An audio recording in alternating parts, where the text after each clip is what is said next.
What's up everyone, it's Ben from YGO from Zero, and I'm here to showcase my first duel in Yugi-Kaiba format. Since this is the first duel of this format that I'm showing off on the channel, I figured rather than showing off one of the games when I actually know what I'm doing, I am going to show off my very first game in the format. Now, just because it's my first game in the format doesn't mean that it's a bad game. I actually think that it's quite a good game, but it does mean that the deck I was using was not maybe the most optimized. I was using this soul control list, the Jazz soul control list that I mentioned in the guide that I put out a couple days ago, but my side deck was not nearly as good as this. I was using remove traps instead of trap masters, I think. I just had a bunch of pretty bad side deck options in there, and I don't even think I sided for these games.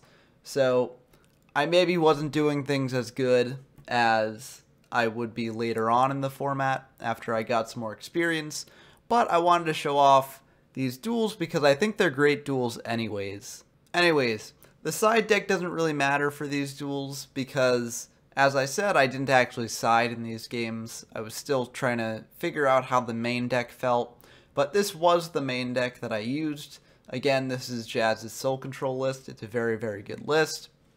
The aim of the deck is to use Summon Skulls to sort of function as a bit of removal with stuff like Soul Exchange and Change of Heart, as well as just getting a very powerful monster on the field. So let's go through the cards individually, just in case you missed my explanation in the guide. First off, we have 3 Login, 3 Neo, 3 Battle-Ox. These are just your basic level 4 beaters in the format, level 4 monsters with the highest attack, and so they are very essential. Pretty much every deck plays them, except for like stall decks in many cases, so we're maxed out on those. We also have 3 Maneater Bug because they're basically just another form of removal, so that's very good. We have 3 Giant Soldier of Stone to wall up when we need to, but also 1300 attack is not bad if you're trying to deal damage to your opponent. And there's some neat little interactions with this having 1300 attack exactly. Like if you have this in attack mode and your opponent summons out a Battle-Ox to attack into it, a Reinforcements will protect your Soldier of Stone while getting rid of their Battle-Ox, and it will actually cause your Soldier of Stone to crash with a lodge in. So that's a neat little interaction that can come up. And of course we have 3 Summon Skull, which is pretty much the backbone of the deck. For the spells, we have 1 Change of Heart, 2 Soul Exchange to match up with our 3 Summon Skull. The main issue with this deck is that Soul Exchange or Summon Skull can often just lie in your hand useless if you don't have the other half of the combo. But given the general power of this deck, it's a price that you're willing to pay, and if you play smartly, oftentimes you can mitigate that cost. Not always, you can get very unlucky, but oftentimes you can. And of course we also have the other power players in the format: Dark Hole, Monster Reborn, Pot of Greed, Raigeki, just all very, very extremely powerful. We have 3 Fisher to act as more removal. This is also a very powerful spell in the format. Most decks play 3 copies. We also have 2 Swords Revealing Light, just to buy ourselves time if we're in a bad spot, and occasionally to try and trigger our opponent's Maneater Bugs prematurely if we have the read that a set monster is a Maneater Bug. But generally using this to stall when you really need to draw into better stuff. And we also have 1 D-Spell in the main deck to deal with our opponent's Swords Revealing Light, because this card is a bit annoying. D-Spell is a bit of a controversial card, you know, it can really just do nothing a lot of the time. So it's kind of an iffy inclusion, but when it does work, then it is very strong. And it can also be used to either snipe your opponent's back row or to get a glimpse of what their back row is to enable you to make a final push more confidently. And lastly, for the traps, we have 3 reinforcements, 3 trap holes, 3 Wabokus. These are the most powerful trap cards in the format. Trap hole is removal. Reinforcements is also functionally removal, but it can also be used to deal that final bit of damage to your opponent while dodging Waboku. And of course, Waboku is the strongest defensive card in the set, just preventing you from taking battle damage, preventing your monster from being destroyed by battle, and it can be used offensively as well if you crash together to lodge in and you protect your lodge in with a Waboku. That can be very strong. But now that I've gone over the deck, let's dive into the duels. Okay, we got some games against Aretos, who's a very good duelist in this format. And we have won the rock, paper, scissors, so we will be going first. Going first in this format is generally better than going second because you do draw a card going first, so you can set up your own field. You can get a slight advantage on cards over your opponent. So going first is generally recommended. So we are going first. And this is a pretty good hand. We have a fair number of beaters in hand. We have reinforcements in Waboku to protect our beaters a little bit from our opponent's beaters. And we also have a Fisher if they do manage to stick a monster and play around our beaters. So that's a pretty good hand. So we're just going to set our traps and summon out a Neo. Now we could summon out a Lodge in here, but that makes it very susceptible to a Fisher if our opponent has that. While our Neo is susceptible to an opponent's Lodge in, because we have reinforcements, we can actually clear our opponent's Lodge in if they do try and bring out a Lodge in an attack. Not saying whether that's the best move or not because we do have a Fisher in hand, but there's no point in just playing our Lodge in too early, so we might as well play the Neo. Our opponent will start with a Pot of Greed. That's extremely good. They now are up a card on us, and they've got a lot of options. So they're just going to set one monster, set one spell or trap, and pass. We are going to bring out a Battle Ox, and you know, we are playing a bit into like a Raigeki or something, but what we're figuring is if it's a Man-Eater Bug, we might as well attack into it, and then that could destroy one of our monsters, so it wouldn't actually be playing into Raigeki or Darkhold that much. And also what we're figuring is if it is a Giant Soldier of Stone, then we can use reinforcements to get over it and then attack in for a bit of damage. And those are really the only two likely options a set defensive monster can be, is just a 2k defender or Man-Eater Bug. So they're not using Trap Hole on it, we're just going to attack with the Battle Ox. And it is a Giant Soldier of Stone, so in the damage step we are going to use reinforcements to get over it. And then we'll attack in for 1700. Main phase 2, we're just going to set one of our Fishers as a bluff and pass to our opponent. They're going to Change of Heart a Battle Ox, which is really rough for us because they're going to force us to use a Waboku unless we want to let both of our monsters die. And this is an argument for maybe that we shouldn't have brought out the Battle Ox, maybe we should have brought out the Lodge in instead, because then Change of Heart wouldn't have been able to force us to do this. But this was my first game in the format, so I wasn't really aware of such possibilities. I hadn't thought of it. So that's something that comes with experience, is thinking about all this sort of possibilities beyond just Raigeki or Darkhold. So Battle Ox will die. They'll set one more, pass to us. We're just going to attack in with Neo, take 300, and then we're going to Fisher.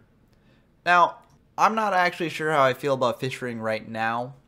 I feel like, in general, it's better to wait on the Fisher for the next turn, because if you wait, then your opponent might not commit to another monster, and you can get in for damage. there's not really much risk to leaving a Giant Soldier of Stone on the field. The only risk is really if your opponent can clear the Neo and attack in. But in order to attack him with Giant Soldier of Stone, they have to switch it to attack, which then would let us get over it with a Lodge in on our next turn. So I don't think I should have fissured there. I think I should have held the fissure. But, you know, I was a new player. What can you do? I'm just going to set the trap hole and pass. They bring out a Lodge in. We are just going to trap hole that. And they reveal that they've got swords. So, nothing we can really do about that. We're just going to set the fissure as a bluff, pass back to them. They're going to bring out Lodge in again. Kind of rough. They'll be able to get over the Neo. And they're going to set one, pass back to us. We do have Dispel, but we don't really have the most profitable Dispel here, because we've just got the Lodge in hand. I actually think it might have been better here to bring out the Lodge in of our own, and then if they didn't trap hole, just Dispel and Fissure, just so we could keep the offensive pressure going. But it's tough to say. You know, you don't know what else Aretos has in hand or on the field, but I do think it probably would have been good just to bring out the Lodge in, just to check for a trap hole, and then maybe use the swords if they had the trap hole. Feels kind of like a missed opportunity to me. Okay, we're just going to pass back while swords is on the field. And now we're going to try to bring out the Lodge in. They are going to trap hole that. It would have been potentially more of a decision for them if they still had swords up, but nothing we can do about that. Gonna pass back to them. Swords dies, and we have some defenders, so we are just going to set a defender and pass. What we were thinking of there is maybe using Fissure and summoning out a Giant Soldier to get in for more damage, but we don't really have anything to protect the Giant Soldier of Stones, so we're just going to set and pass back to them. They're going to bring out a Battle Ox, and they're going to try to get in here. They are going to use reinforcements just to get over the Giant Soldier of Stone, and then attack in for 17. Luckily, we do have another Giant Soldier, so we will be able to set that, and they will not be able to get over it because they don't have any set cards, so they can't have reinforcements. They're going to set one, pass back to us, and we are just going to swords here as a precaution. They have not used any Fissure, so it's very likely that they do have a way to get through our Giant Soldier of Stone, and given that we don't have a Woboku, we just have a Fissure and reinforcements, it's better just to play it safe and activate our second swords. So that's what we'll do. We'll just pass back to them. They pass back to us. We have a Summoned Skull, which is nice because we also have a Soul Exchange to combo with it. So we can use that Summoned Skull for removal, but there's no point in using it now. Manier Bug is also very nice to draw. And we also have Raigeki. So we could use the Raigeki here to clear their board, and then save the Soul Exchange and Summon Skull and Manier Bug for later, which we are going to do. And we're just going to switch the Giant Soldier of Stone and attack in. They're going to draw, bring out a Neo. And we are going to use reinforcements here to try and get our Giant Soldier Stone up over the Neo. And it will actually work in this case. So that's pretty nice. They do have a Fissure, so they are just going to Fissure it, so that way we don't have a monster left. But luckily, we drew a Neo. So we're going to bring out the Neo, attack in again, and then just pass back to them. And they do have the Lodge in, so they will be able to get over our Neo. We drew a Lodge in as well, which is pretty nice. So we're going to bring that out, and then we're just going to Fissure, and we're going to attack in for 18. So we've gotten them pretty low. We don't have any traps left. We've got them pretty low. We have a Lodge In on the field. We have a removal monster in our hand, Man Your Bug. We've got Summon Skull Soul Exchange. So we're feeling pretty decent at this point. But they do have, 6 cards in hand, 2 cards set. So in that respect, they've got a lot of options. So that might not be looking the best for us. We're just going to set one as a bluff and pass back to them. They're going to Swords and pass back to us. Now, we have some options here. So we don't know exactly what their set card is. But if it's Giant Soldier Stone or Man Eater Bug, if we attack into it, we're not going to be able to get any damage in. So, dispelling the swords might not really be worth doing. We could Soul Exchange to bring out a Summoned Skull. That plays heavily into something like Raigeki, so maybe that's not worth doing as well. Even though we do have 2 Summoned Skull, which is kind of rough to see without a second form of tributing. So what we're going to decide to do is we are going to Soul Exchange, and I do think that's a bit of a mistake. I think we should have set the Man Eater Bug instead, but it is what it is. We chose to do that. We're still a new player in this, so we'll make mistakes.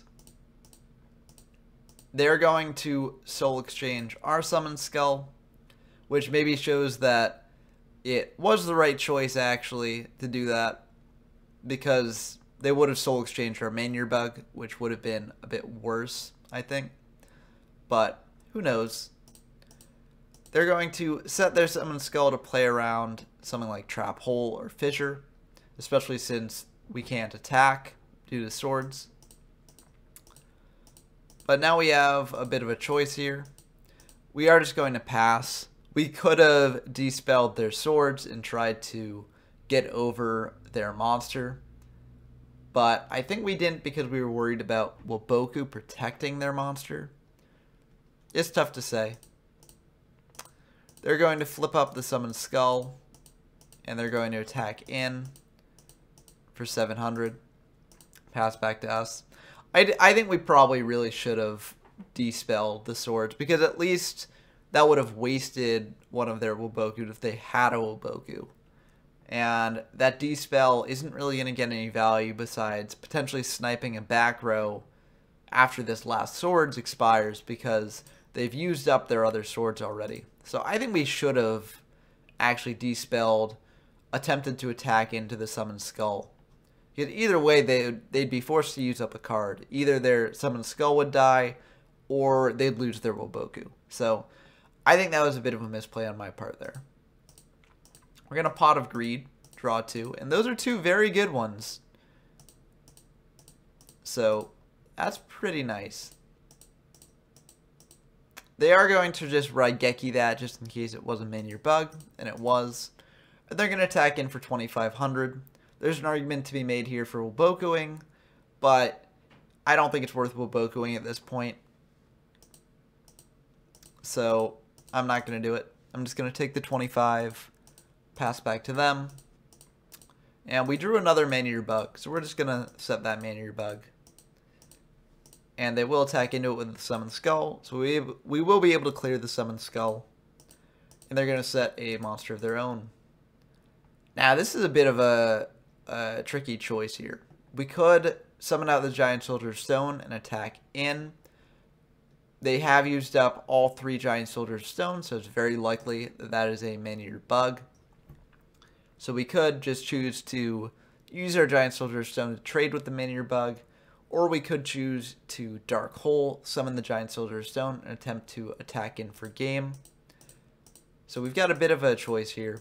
We will choose to do the latter option and summon out the Giant Soldier Stone, which of course falls prey to a Trap Hole. And they've only used up 1 Trap Hole at this point, so it was very likely that this was the outcome that was going to happen.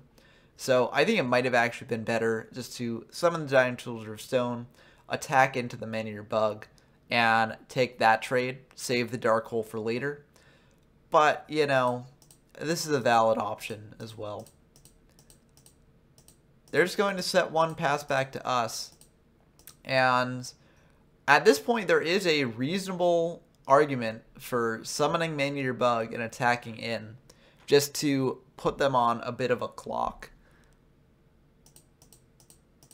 But instead, we just choose to pass.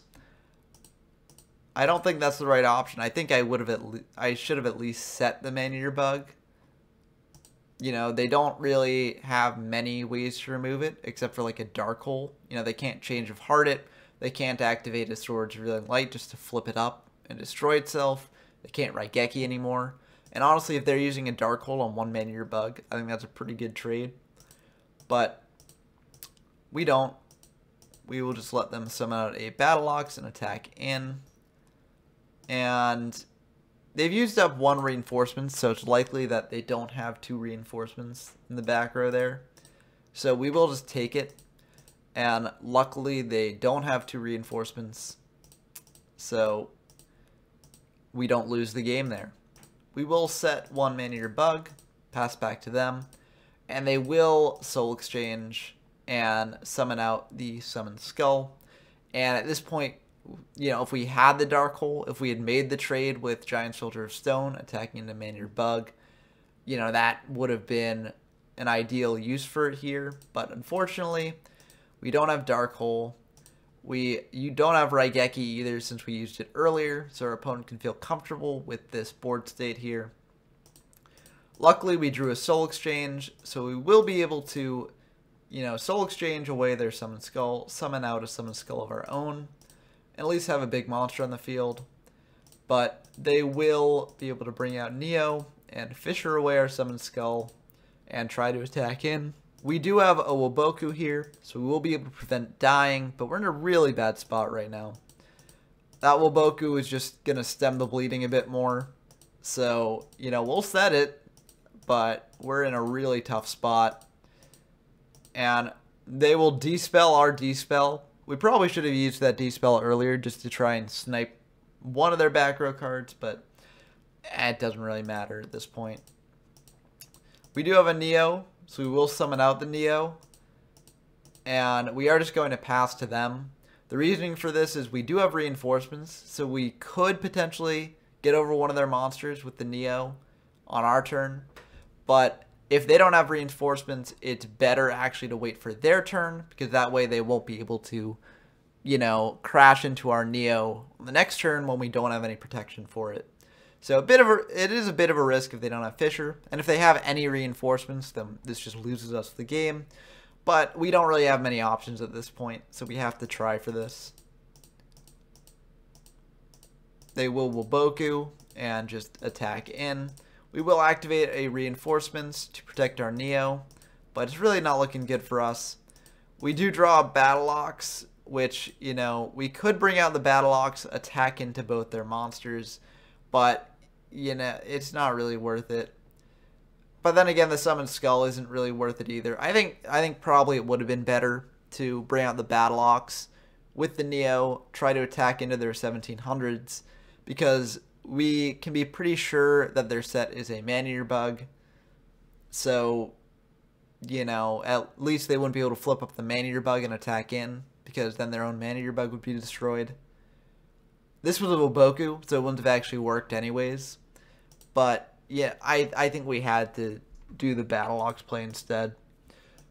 But it doesn't matter. They've got Woboku, and so we will lose here. They will flip up their Man-Eater Bug, and that's the game. So, I think that duel sort of shows off some mistakes that can occur when you're a new duelist in this format, and can occur when you're an old duelist in this format. Like, this format is very tricky. There are a lot of things to keep track of, a lot of things to keep in mind. So, you know, slip-ups can happen no matter what experience level you are. But I do think a lot of those were just due to my own inexperience in the format. Especially things like fissuring the Giant Soldier of Stone early, not using the Lodge-In earlier for trap hole testing when our opponent had swords up, things like that. Just minor details that do add up over time. But anyways, since this was my first game, I didn't really know what to side in, and I've had a pretty terrible side deck. So I basically figured, okay, I'm not going to side. I'm just going to keep playing with the main deck I'm playing with, see how it goes. You know, I'm still trying to learn the deck. I'm probably going to lose this next one too, but I'll try out just keeping the main deck the same. So it is time for game 2. We are going to go first again.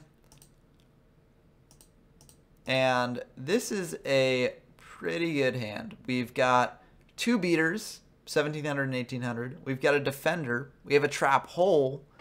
And we also have 2 of our power spells, which is nice to see. So this is a fairly good hand. We're just going to start out setting a giant soldier, setting 2 cards, you know, 1 live trap and then a bluff, and passing back to our opponent. They're going to bring out a Neo, and that's perfectly fine with us. They can't get over our giant soldier. So they're going to take 3 there. And they will Fisher here, which I'm not sure that was the right move because, well, it depends on if they have a trap hole. We'll see if that's the right move. We're going to summon out La Jin, and they do have a trap hole. So I do think that was the right move then. Because if they didn't have the trap hole, then, you know, leaving the giant soldier of stone up would make it a lot riskier for us to bring out any other monsters to contest the Neo, because it would have set us up for like a Raigeki or a Dark Hole. But since they have the trap hole, this enables them to keep the offensive pressure going, and it sort of goads us into playing into the trap hole a bit. So they will trap hole our La Jin, and we have a bit of a choice here. We can leave things as they are, just let them poke in with the Neo next turn. We can Fisher the Neo and leave our board bare. Or we could use Monster Reborn to bring back the La Jin and take out their Neo that way, while leaving us a monster on the board. So we will Monster Reborn, bring back the La Jin here, and we will just get in for damage. Is this the best use of Monster Reborn? Maybe not, but you know, at least this gives us some board presence. It clears the Neo while saving the Fisher. And we do have a trap hole if they do have something like a La Jin of their own to try and crash. So it's not the worst thing in the world. So we are going to pass back to them. They're going to Pot of Greed, which is extremely good. And they're going to bring out a Neo. We don't really care about this because, you know, if they do have a Fisher, which they do, then they're still using a card to clear our La Jin, and we can use a Fisher on their Neo next turn. And 1700 damage isn't the worst. So we'll take the 17, and they'll pass back to us. We are just going to bring out Neo and Fisher, their monster, and then we're going to attack in. We could have Change of Heart their Neo, bring out the Summoned Skull, but that's just a bit too susceptible to Fisher for our liking. So we are just going to do this. We can also use the Change of Heart later to take something like a set monster that can't be fissured to use for our Summoned Skull instead. So I do think this is the better play. And we're going to pass back to them. They're going to La Jin. We are just going to trap hole that. And they're going to use Monster Reborn on their La Jin, just like we did with ours. So that's pretty good. They're going to attack into the Neo, pass back to us, and we drew Soul Exchange, which is very nice to draw now, because we could use Change of Heart here to take their monster and just get in a 2500 damage attack right away. But Soul Exchange can only be used in the context of tributing a monster for a tribute monster in your hand, whereas Change of Heart does have some other applications as well. So it is better to Soul Exchange here, in my opinion. Prevents you from having a card that you can't use in your hand while also dealing with your opponent's monster. So we will just Soul Exchange here, bring out Summoned Skull, pass back to them, and they're going to Raigeki the Summoned Skull, which is, you know, not the worst for them. They clear our big monster. We only have 1 card left in hand, and they've got an offensive pressure on the field. So that's pretty decent. And by that same token, we're going to Dark Hole their Battle Ox away, you know, prevent them from keeping that offensive pressure going. They do have an Aqua Mator, So they will be able to keep hitting in. And they'll pass back to us. Pot of Greed is probably the best card we could have drawn at that point. To be fair, Pot of Greed is probably the best card you can draw at any point in the game. But especially now when we're down to one card, it's very nice to see. And we drew two very good ones. We drew Man-Eater Bug and Trap Hole. We know that they don't have a Raigeki, so the only way really left to clear that Man-Eater Bug without triggering its effect is through something like a Soul Exchange or a Change of Heart. So we're feeling pretty good about that. We could Trap Hole this. I actually think it probably would have been better to Trap Hole this, but we're not going to Trap Hole it because we figure that we can use Man-Eater Bug to clear one of their monsters and potentially draw another out to their other monster next turn, like if we draw a Lodge In or something, or if we draw a Summon Skull with the Change of Heart. So we are going to play it a bit risky and not Trap Hole their monster. That Man-Eater Bug we are going to use to target the Battle Ox because that's a bit more of a threat. So we will be taking damage here. I think it's a bit risky to do this sort of play, but, you know, my first duel in the format, so please excuse any mistakes that I'm making. We draw Reinforcements, which is, this is showing why we should have Trap Holed the Battle Ox, because, you know, you're not guaranteed to draw removal in this deck. And so that Aquamador could just stick around and potentially kill us over the next couple turns. So they're going to attack in again. We're down to 900, which is really rough. But we do draw Summon Skull, which is pretty nice. So we're going to attack him with the Aquamador. We are going to set the Summon Skull. This is to play around Trap Hole, because they've only used up one Trap Hole. It's also to play around Fissure a bit, because they could have the last Fissure to use on the Summon Skull. And we do have the Trap Hole to protect our Summon Skull from any monsters our opponent brings out.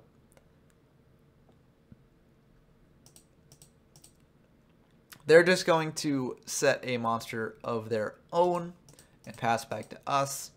And we drew another monster, which is very nice. We're going to bring out that monster. Doesn't get Trap Hold. We're going to flip up the Summon Skull, which also doesn't get Trap Hold, which may be a sign that they don't have Trap Hole, but it's unclear because we assume that this monster is Man-Eater Bug. So we assume that we're going to lose one of our monsters anyways. We are just going to attack into it anyways, and it's not actually Man-Eater Bug. It's a Wall of Illusion. Wall of Illusion is actually a very interesting card to side into against Soul Exchange, because it puts their Summon Skulls back in the hand, where they can't be something like Monster Reborn, potentially. Unfortunately for our opponent, we do have a Summon Skull in Grave, so that Wall of Illusion isn't going to be quite as good as it would be in other cases, but it's still another defender at the very least, so it's pretty decent in that respect.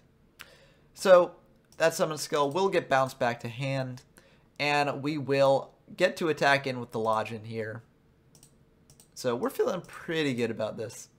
They're going to set another monster, pass back to us. We're going to bring out a Neo and attack into their monster. It's a Giant Soldier of Stone. We're just going to Reinforcements here. You know, we want to just get in for damage as quickly as possible. You know, make it less likely that our opponent can actually draw something to help them recover. So we're going to get them down to 1200, which makes us feel pretty good. And our opponent's going to draw and set one card, pass back to us. We draw a Battle Ox. They still have a Dark Hole, so there's no reason to commit to another monster on the field, especially when this is plenty. So we're going to attack in. They do have Uboku, so they will be able to live another turn. We're going to set another card. We're going to try and attack in again. And it's revealed that they do not have anything for us. So we will move to the next game. So I do think in that game there, I think we greatly misplayed by not using our Trap Hole on the Battle Ox. It was just taking a lot of risk that we didn't need to take. But, you know, Yu-Gi-Oh! Is partially a game of luck, and luck was on our side at the end there, where we drew exactly what we needed to deal with their monster just in time, and we drew enough monsters afterwards to actually wind up killing them. So that was very lucky for us. And again, we're not going to side here. We're just trying to figure out how this deck plays. And this time we are going to be forced to go second for the first time in the match. So this time our opponent will be able to set up their field before us, and they draw Pod to Greed for the third game in a row. Pretty good card. So, pretty good draw. And they're going to set 3 back row, bring out a Battle Ox. That's pretty rough. But we do have a Neo to potentially contest it. They're going to say that's fine. You know, maybe they think that we're going to try and crash in our Neo into the Battle Ox. That isn't the best idea right now, because it's very likely that they have Wuboku or reinforcements, and they know that we don't have any traps to protect our Neo from those. So what we're going to do instead is we're going to Fisher away their Battle Ox, and we're going to get in for 17. And now we'll be able to set 2 reinforcements as a form of protection for our Neo. They're going to bring out La Jin, and they're going to attack in. We are going to use reinforcements here. That forces their reinforcements, and luckily we have a final reinforcements to make sure our Neo survives and to kill their La Jin. That might not have been the best play, because now we have no back row, and we're really down on cards. But they're going to activate swords and pass back to us, which isn't the worst for us. It's a sign that they might not have Wuboku in their back row. They might not have many monsters with which to contest our Neo. So that's not the worst thing to see out of our opponent. We're just going to pass back and forth for a while because swords is up. And they will soul exchange here. So they will be able to clear away our monster, set a monster of their own to play around something like a Fisher or a Trap Hole. And they're going to pass back to us. We are going to just Dark Hole away that set monster because we've got another mass removal in our hand, and we really don't want them to start attacking with that Summon Skull. That would be really bad for us. So we're going to set a Giant Soldier, set a Sword Revealing Light, and pass back to our opponent. And they're going to draw for turn. They're going to bring out a Giant Soldier of their own and attack into ours, which is very nice. They're going to take 700 there, pass back to us, and we are just going to bring out a Battle Ox that does get Trap Hold. So we're just going to pass back to them, see if they have anything to do about this. They don't. They just switch Giant Soldier to defense and pass back to us. We're just going to pass back to them.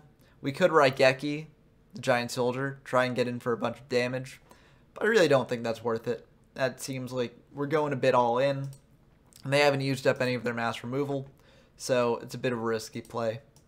They're going to bring out La Jin, which is kind of rough for us, especially when they do Fisher, and they are going to attack in with the La Jin. Them keeping Giant Soldier in defense implies that they don't really have any way to protect it on our turn, so we can be pretty sure they don't have a Wuboku in the back row, or even a reinforcements. So we will take that 1800, pass back to them. We are going to bring out a Neo, and we are just going to Raigeki their board away. You know, clear 2 monsters for the price of 1 card. Pretty decent. We can get in for a fair amount of damage here, which is also very nice. Pass back to them. They're going to set 1, pass back to us. And we check their graveyard just to see what it might be. Unfortunately, they haven't used many defenders or Maneater Bugs yet, so we don't really have a clue as to what that is. But we're just going to attack in with the Neo and lose it to a Maneater Bug, which is unfortunate, but not much we can do there. We'll pass back to them, and they're just going to set 1 card again, pass back to us. so that's not the worst for us. We are going to swords just in case it's a man-eater bug, and also since we don't actually have any monsters to protect ourselves.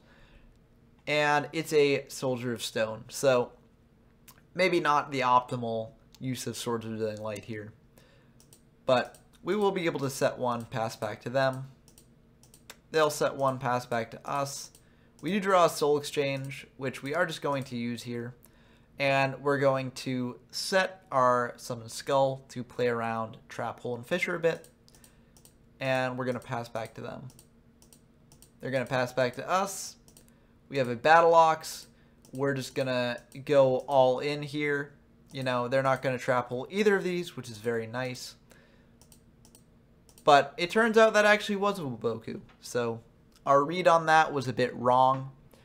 And now we've opened ourselves up to mass removal. So that's a bit rough for us.